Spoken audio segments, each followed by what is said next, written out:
So one of the things that I thought about when it came to Dragon Ball Z and Yu Yu Hakusho is that they both kind of had this one thing that happened, which was the fake out of the next main character. Hear me out. So remember when Goku during the Cell Saga and all that jazz, that it was very apparent that he was getting ready to, die and all that jazz, or give up the mantle of being a hero and such. And we saw this build up with Gohan and such.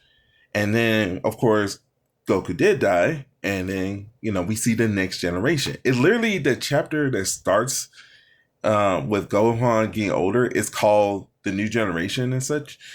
And so we were thinking that, hey, it's going to be about Gohan and Goten and Trunks and all that jazz. But then Akira Toriyama brought Goku back, and it could have just been a cameo. But then we had the whole Boo thing happen, and then we saw how that went. And Goku pretty much saved the day, and the new generation fumbled. Okay, that was the thing. But then I thought about Yu Yu Hakusho.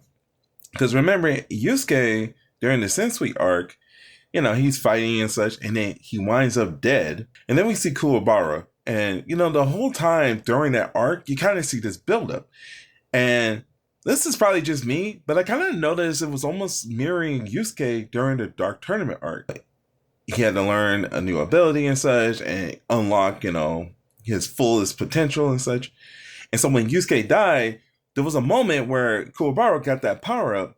And essentially, he was going after, and we thought that was going to be the thing. Like, now it's like Kuwabara, Hiei, and Kurama. And it could have even just been a thing, honestly, that they just defeated Sensui, and that could have just been the end of the entire series.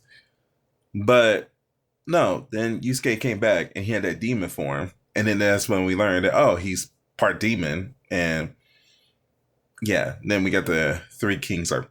I don't know. It's just me, but I kind of realized that it's just like, there seemed to be this whole potential of a new protagonist of a series, and they just didn't, follow through it.